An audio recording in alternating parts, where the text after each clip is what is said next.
You're listening to theoutdoorstation.co.uk.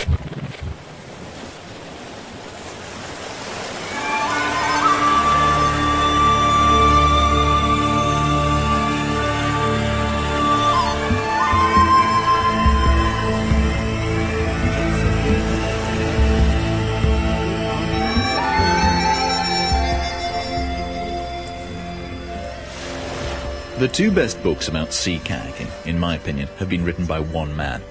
In 1985, Brian Wilson paddled around Scotland. Eventually, he wrote a book about it, but it was buried in the sports shelves. In 1990, Brian paddled around Ireland, took notes, hoping to write a second book.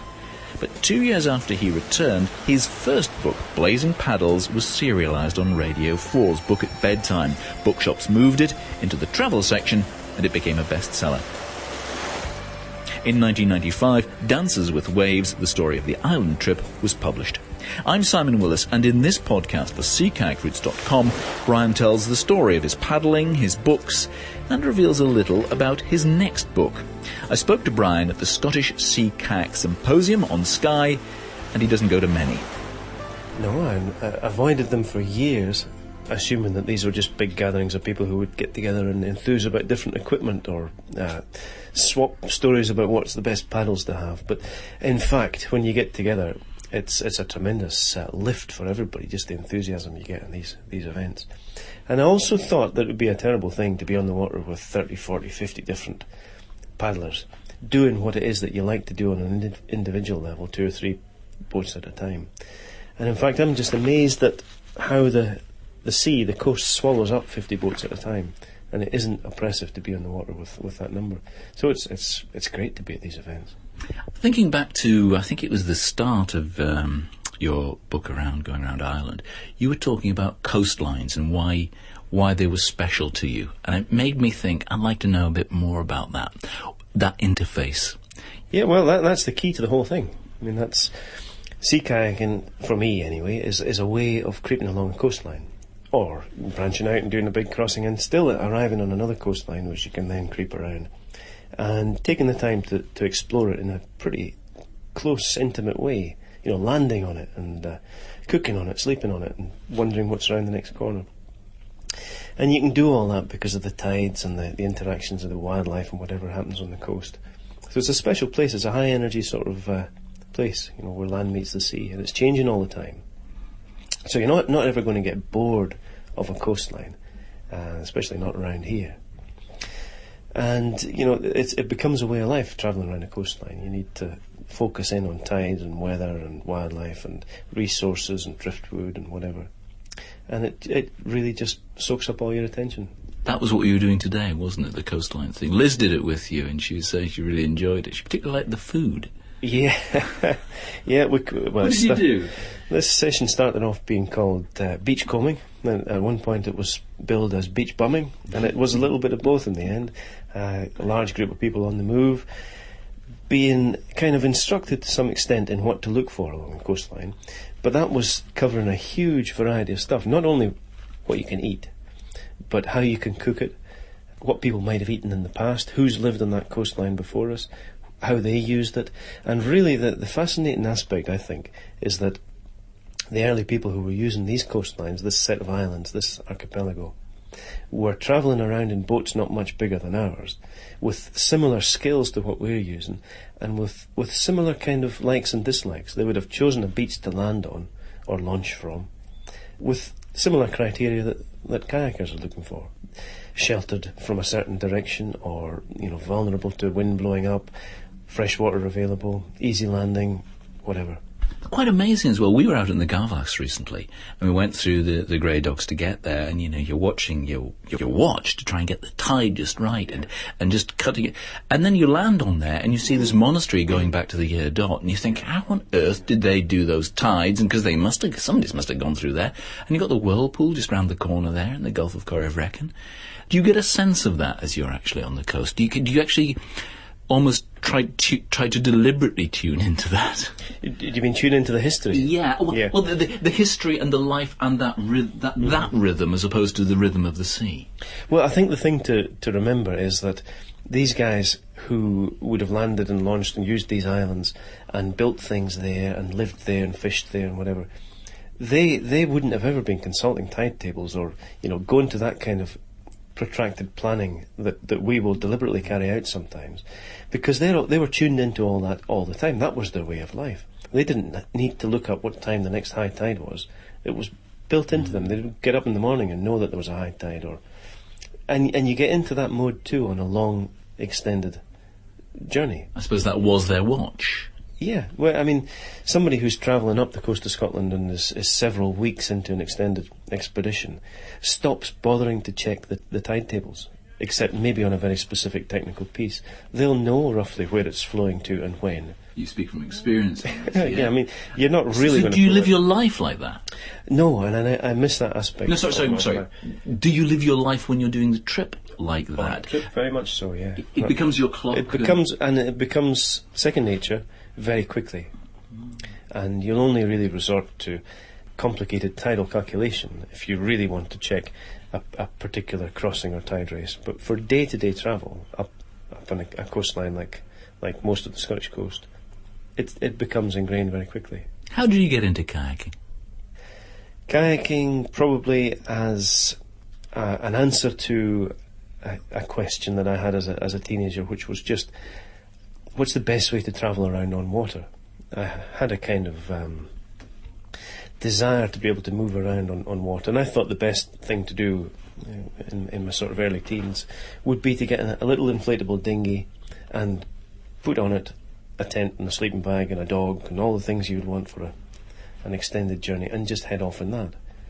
Little realising that it wouldn't be very seaworthy, it wouldn't actually carry a great deal of weight, you wouldn't have a great deal of control.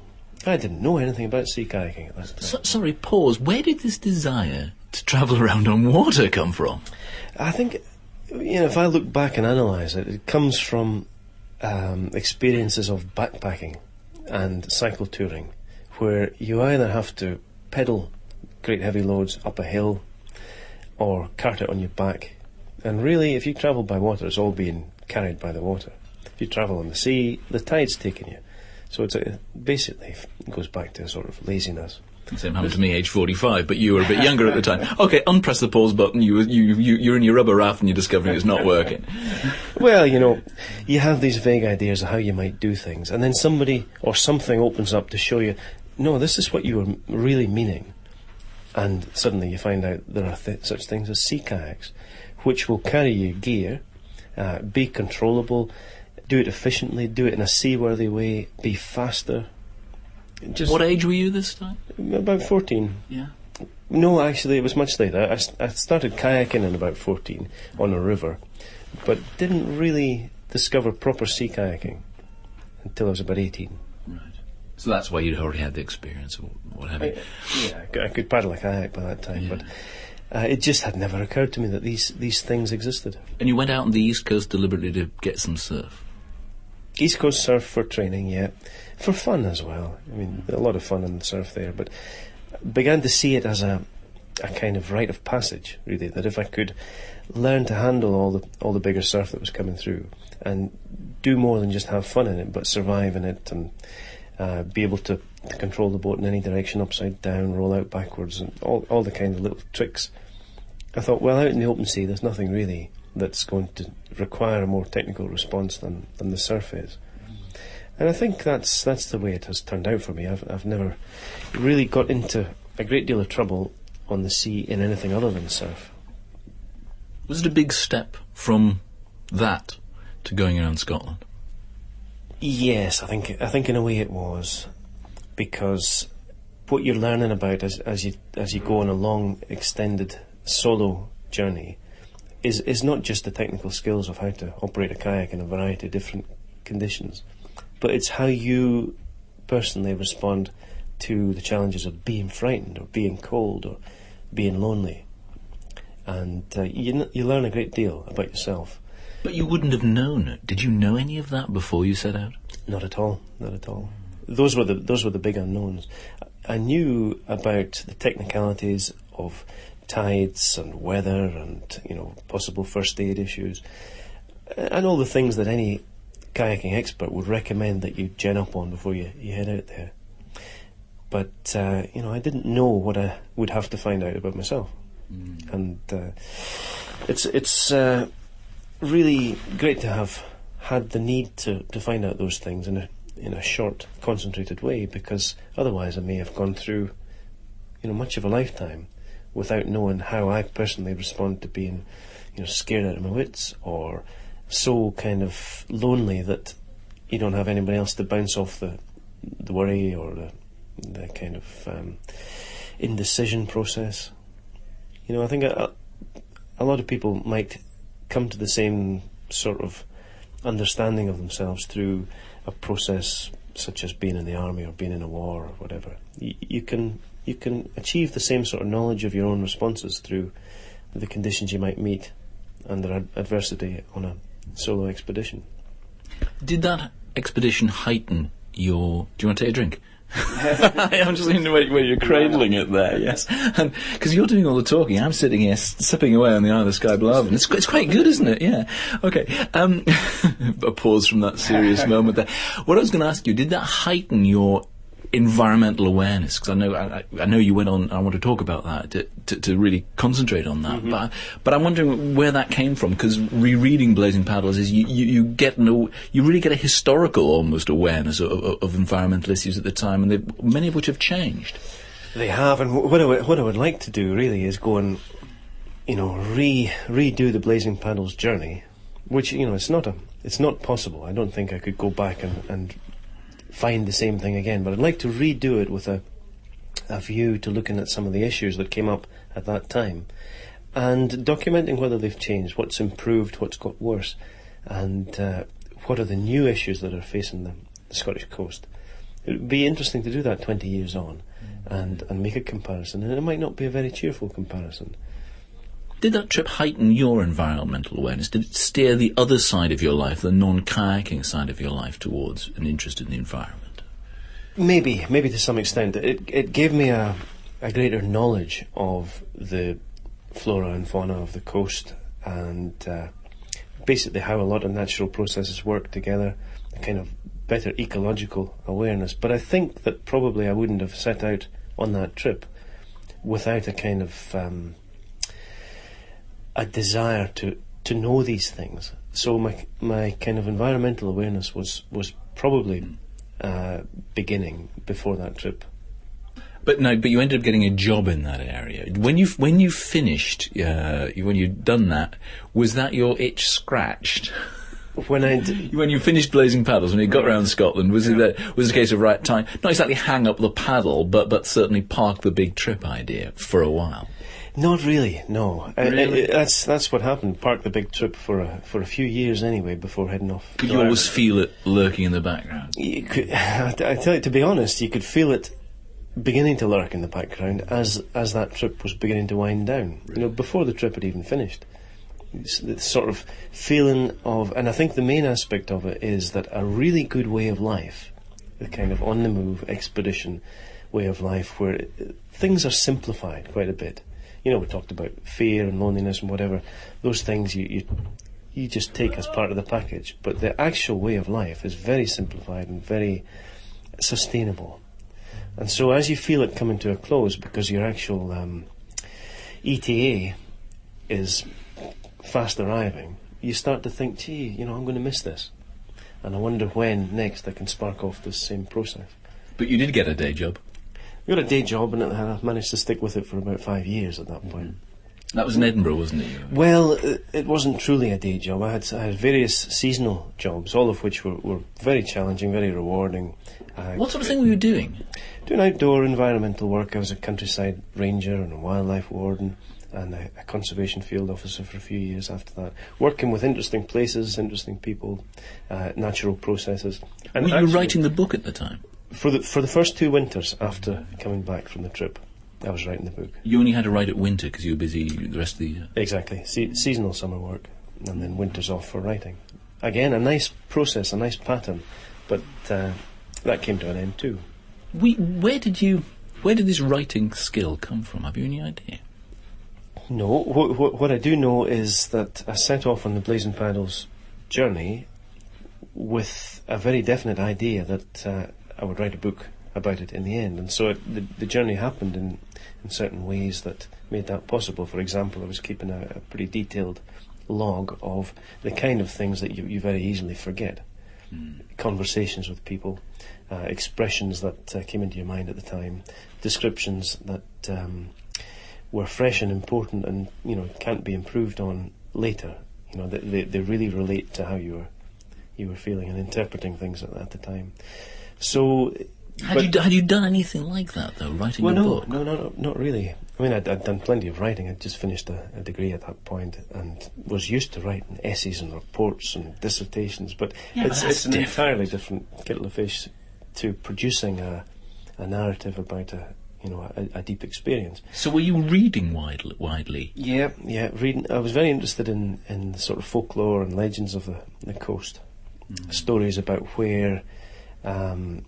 but really the overlap between legend and geography, how stories relate to certain places and give them names often as well. We're almost back on the interface of coastline here as well. Yes, is that very similar right. kind of thing? Yeah. Absolutely, folklore and places. We were going into that a little bit today on the beach combing trip. Yeah. Changing its name as it went. Well, the beach combing trip, and it's surprising just how many people have an interest in that aspect of the coast. And it's not one that is picked up on very often, I think, in these kind of events. So, here you are, doing your countryside ranger job. Blazing saddles. What blazing saddles? Blazing paddles. Does that happen very often? I don't know. Yeah, okay, I'm sorry about that. Too many people have seen the film. Yeah, Mel Brooks has got a lot to answer for. At what stage was that a hit? I think really what happened was, once it was serialised on Book at Bedtime, and I forget when exactly that was. I think it was probably about 1992. It became what I had wanted it to be and had written it to be, which was a book accessible not just to kayakers but to anybody who had an interest in the coast. And it was written to not presume a technical knowledge of kayaking, trying to explain without being pedantic the things that somebody who was a non-kayaker would need to know. So when it was picked up by the BBC as a book to serialise and be suitable for Book at Bedtime, a general listenership, readership, then it kind of achieved what I'd hoped it would always do, a general travel interest. And I think that's probably when it became successful too, because many people will have gone out and bought the book as a result of hearing that, or someone telling them about it, who would never have come into contact with it otherwise, because the bookshops would have been hard to persuade to stock it on a general travel shelf because of the way the first edition was produced. It was sitting on sport shelves, subsection canoeing, and it was difficult to move from that. So suddenly it was out of that shelf and onto general travel, and that made me very happy, and I think the book went further because of that. Did you then have publishers beating it past your door saying, "We want the sequel"? No, it didn't happen that way, but when the sequel was available... because you'd have already done Ireland by then, if this was 92, had you? Yes, I'd done Ireland by then. Right, well... But I hadn't written the Irish book by then. No, because that was 95, wasn't it? You wrote the book. Right, well, in that case, we need to press... I need to press that bit of pause, and let's go back to Ireland. Okay, let's go back to the personal story and try and keep these parallel with this, and have another drink at the Isle of Skye. It's much better than I thought it would be. Yeah, we thought it was going to be rather lagery, didn't we? Yeah, it's all right. Okay, so there you are. You've written your book. You've put it out there. It's sitting on the sports shelves. Was it a case of, right, I'm going to go and do another trip? How did the island trip find you? Because I have a feeling that things like this find people rather than the other way around. Well, I think there's an element of that in it. I had probably been thinking for quite a few years about doing a second extended solo journey, simply because the pattern was one that really suited me. I enjoyed that way of life, but I was also enjoying the work I was doing, and so there was nothing forcing me into doing it. If I'd been very unhappy at work or whatever, I would have probably gone sooner and started another trip. And you were getting settled in your private life by then, weren't you? Not particularly. No, I was still fairly fairly free to move. I didn't own property, and I wasn't married, and none of the usual excuses had cropped up. I simply had a job to do. So, in the end, I decided that the job was not particularly heading anywhere. I'd probably done the best work of that job that was to be done, and it was time to take a break. And the nearest shoreline that I thought was similar to Scotland, but different enough to make it worth an extended journey in its own right, was Ireland. A very self-contained piece of land that it was possible to paddle around in a realistic timescale, and a place that I'd always wanted to see and take time to see properly. And that's what sparked that one off. And everybody knows the story of that trip now because they've read the book. They know about the sponsorship, the last-minute thing with Solo and what have you. Yeah. And was it difficult to organise, or did it just sort of happen? I mean, I know the sponsorship was tricky, but did the rest of the trip just come together? I suppose it did. There was not a great deal to pull together, really. The pattern was similar to what I'd done with Blazing Paddles. But you now knew that you would face all this loneliness, and you'd be faced to have to confront this. So you're going into it with a very different mindset. But I was already a slightly different person, and knowing that you're going to face all that sort of thing is half the battle. Preempting it could have put you off. It could have put me off, but I kind of knew from the Blazing Paddles journey how to handle it better. By the end of the Blazing Paddles journey, I was already starting to miss the kind of situations that had set me off in sort of slightly depressed, slightly lonely feelings beforehand. And so I'd already adjusted to the way of life and had begun to, in some ways, need it. That extended solitude and the need to cope with some difficult situations. So it's a slight addiction, probably. Yeah.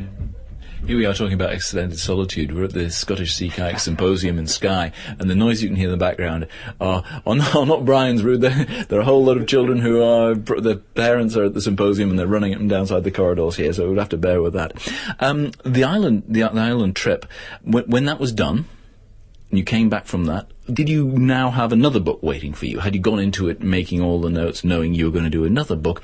And then what was the motivation behind that? Because I suspect it might have been slightly different to the Scotland one. It probably was. Yes, you're right. I went into the trip thinking there might be another book there. I kept notes in the same sort of way. I was trying to think of the trip as a possible provider of stories, and partly for that reason, I was happy to slow the trip down and spend time with interesting people doing crazy things around the coast. And some of that happened fairly deliberately. Some of it happened totally out of my control. But as a potential writer of a story, you're very happy when something diverts you from the fairly boring task of kayaking around a coastline. And really, a circumnavigation is a pretty boring thing to do. The points of interest only come when you touch land. You're sort of creeping around the Irish coast in a long pointed piece of plastic, and the interest only comes from sort of poking that piece of plastic into the land and kind of tickling it in the ribs as you come ashore, as you need to do to spend the night and go to the toilet or whatever, and then you bump into people. So you're back on coastlines and interface again. Coastlines and people. I think particularly in the case of the Irish journey, it's the people along the way that make it an interesting story. Liz actually has your book. She's reading it for the first time while we're here, really? And she was saying to me, how did he remember the conversations so well, 5 years later? How come he's got these vivid descriptions? Because he wrote this book a long time afterwards. Mm-hmm. All from notes taken at the time. Yeah. And, maybe in some ways it would be good to do it the way you're doing here, and recording snippets of conversations. But it does add a different dimension to your contact with people. And really, the best I could do at the time was to try to write down soon after the gist of conversations, and particularly the phrases people would use. Even just in note form was enough to kind of capture it.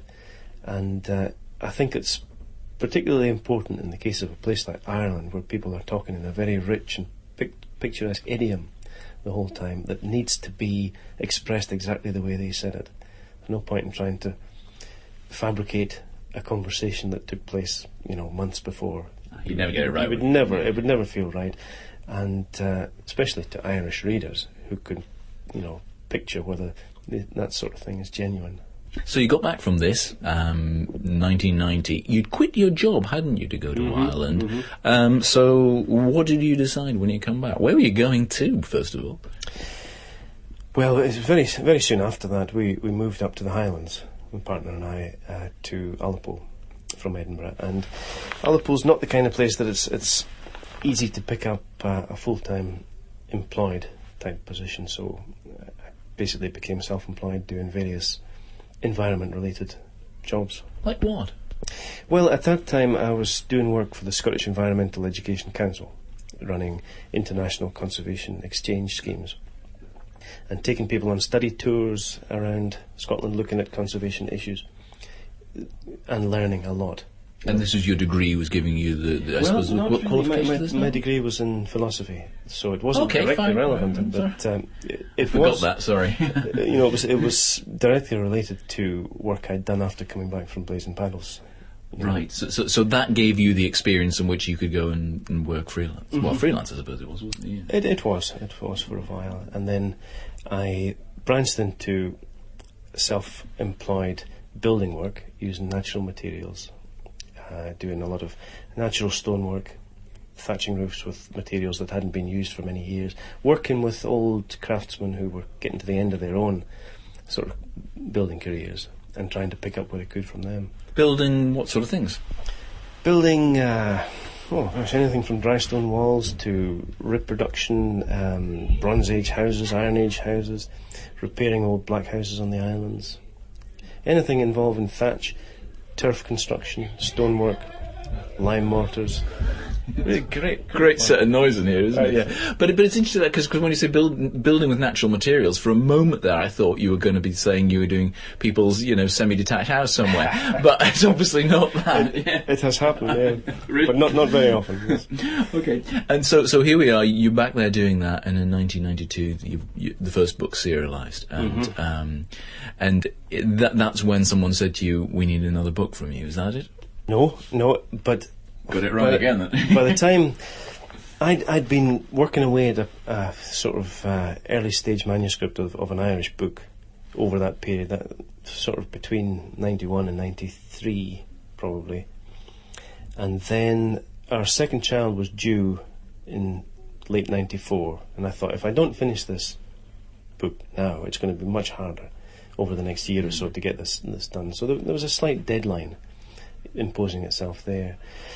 And once I started to look for a publisher for that book, I find it a much easier process than the first time because of having one book that was doing reasonably well, and the book at bedtime serialisation.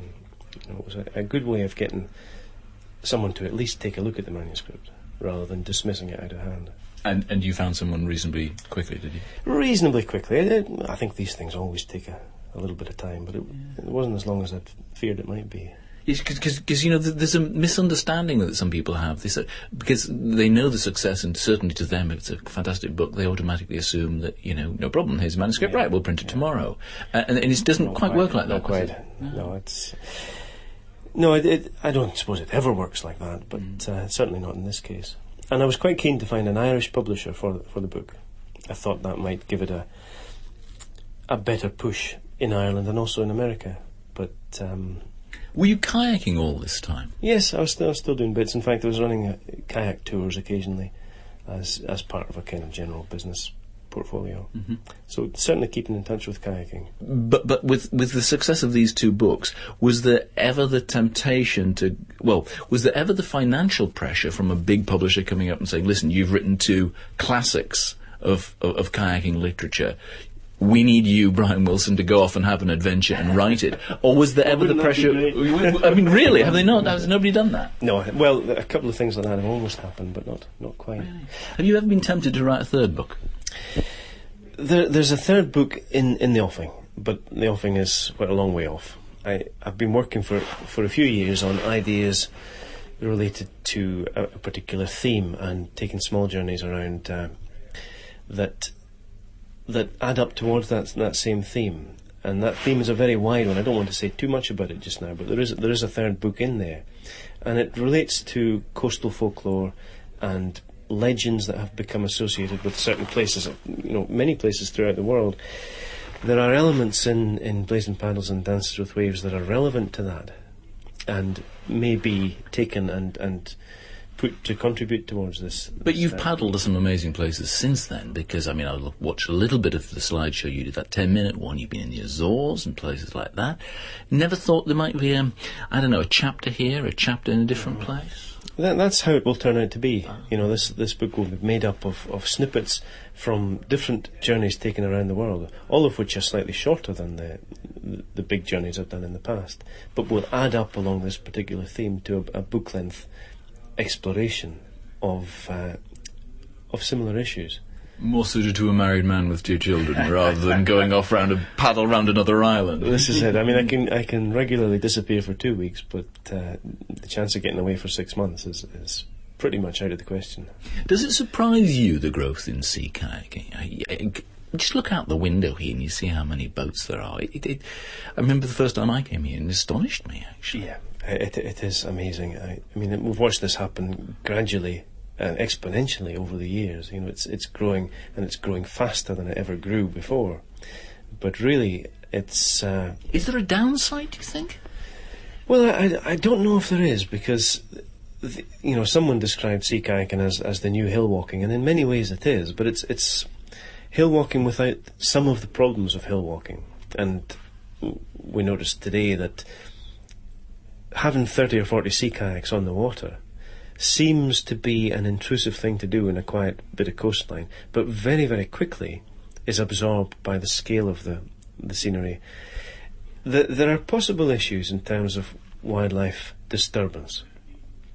But then again, there's a great deal of data and knowledge required about the wildlife of the sea, and very few people out there able to monitor what's going on there. So if sea kayakers are, for example, able to become educated to a certain level in what to look for at different seasons on the water, and feed back that information into some sort of a database, then the overall picture of what's coming and going and what's changing around the coast will become clearer, and that can only be good. My own take on it is that you can't leave a footprint on a wave. You're not going to have erosion problems. You can't clear it out. Yeah, exactly. Yeah. But also, because of the intimate contact, and this brings us back where we began with this interface, if you have seen seals close up, and if you've seen dolphins, you've had them leaping over your boat, and you're that close to all these animals, even if it's just a common guillemot,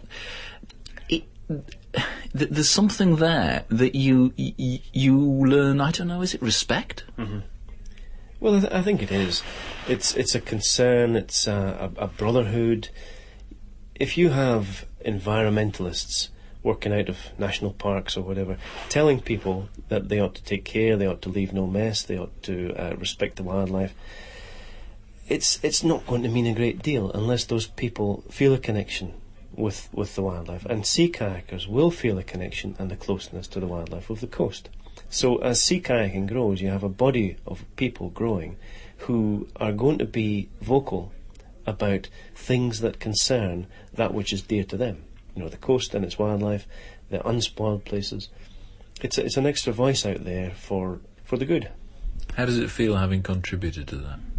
Well, I think there's a great deal more contributing to do it. It's nice to have made a start.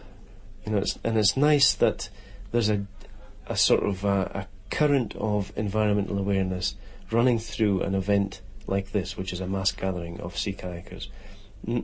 If anyone here was to be out doing something that the others felt was intrusive or invasive or disturbing of wildlife, there would be an awful lot of people shouting out about that as a bad practice. And so to have contributed to that in some small way feels like a very positive start to something that really now must go on and become deeper.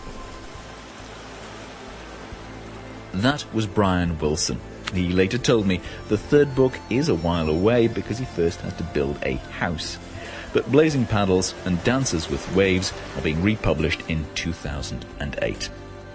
There are plenty more podcasts in the podcast library at seakayakroots.com, so please check them out. Let me know what you think. I'm Simon Willis. Thanks for listening.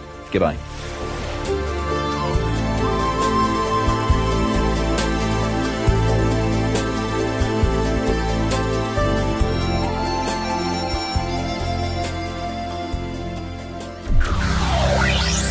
Find out how easy it is to subscribe to all our free programs.